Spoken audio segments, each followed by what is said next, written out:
Hi అండి. ఇక్కడ వచ్చేసి అయితే ఈ స్వీట్ అయితే చేశానండి. చూడండి, చాలా టేస్టీగా ఉంటుంది, సూపర్గా ఉంటుందండి. పిల్లలు పెద్దోళ్ళు చాలా ఇష్టంగా తింటారు ఈ స్వీట్ అయితే. ఇది చల్లగా ఫ్రిడ్జ్లో పెట్టి అయితే తినాలా, చాలా టేస్ట్ ఉంటుందండి ఇది. మనం ఎండాకాలం అయితే ఇంకా చాలా టేస్ట్ అనిపిస్తుంది ఫ్రిడ్జ్లో పెట్టుకుంటే. దీని ప్రాసెస్ ఎలా చేశానో చూపిస్తాను. ఇక్కడ బ్రెడ్లో అయితే చిన్న చిన్న ముక్కలు అయితే కోసుకొని ఫ్రై చేసుకుంటున్నానండి.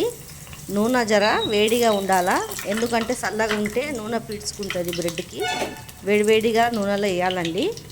వేసాక బ్రౌన్ కలర్లో అయితే వచ్చేయాలి బ్రెడ్. తిప్పుకోవాలి రెండు పక్కల, అటు ఇటు బ్రౌన్ కలర్ అయితే రావాలండి.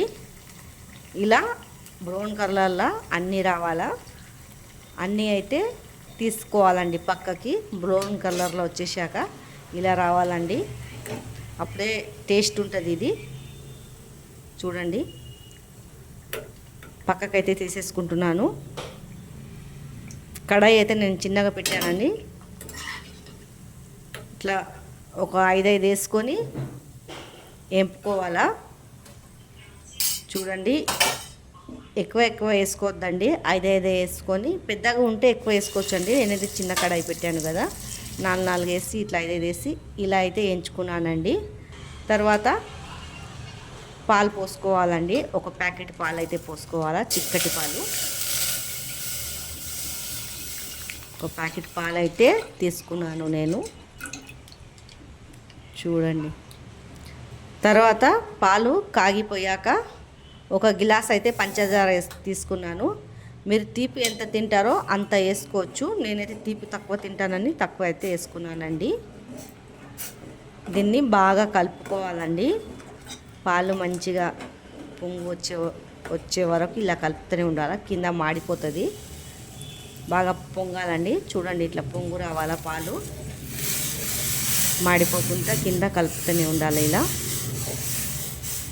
ఒక 5 నిమిషాలు ఇలా కలపాలండి, చక్కెర కరిగిపోతుంది. తర్వాత మన కస్టర్డ్ పౌడర్ ఉంటుంది కదండి, అదైతే నేను పక్కకు చల్లపాలతోటి కలిపేశాను. గడ్డలు కడుతుందండి వేడిపాలతోటి.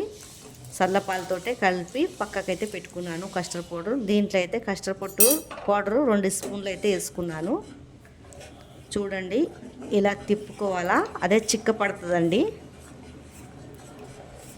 కలుపుతూనే ఉండాలండి, వదిలేయొద్దు. జర మంట ఎక్కువ పెట్టుకున్నా పర్వాలేదు. దీంట్లో దంచి పెట్టుకున్న ఇలాచీలు వేసుకున్నాను. చాలా మంచిగా అవుతుందండి, టేస్టీగా కూడా ఉంటుంది ఇది. పిల్లలు అయితే మంచిగా తింటారు, మన పెద్దోళ్ళు కూడా మంచి ఇష్టంగా తింటారండి ఇది స్వీటు. చిక్క పడిపోవాలండి,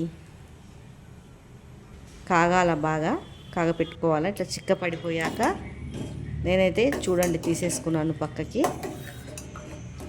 ఇప్పుడైతే స్టవ్ అయితే ఆఫ్ చేసేస్తానండి. తర్వాత ఈ బ్రెడ్ ముక్కలన్నీ దాంట్లో వేసేసుకోవాలా, పీసెస్ వేయించి పెట్టినవి అన్నీ ఒక్కొక్కటి ఇలా వేసుకోవాలండి. వేసుకున్నాక చెంచాతోటి దాన్ని ఒత్తేయాలా, ఇట్లా లోపలికి నానేటట్టు.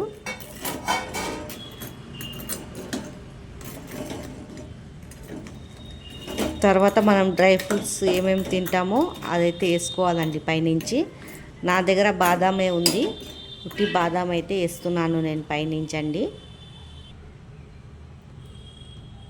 చాలా మంచిగా అనిపిస్తుంది తింటప్పుడైతే, ఈ ముక్కలు తలుక్కుంటా.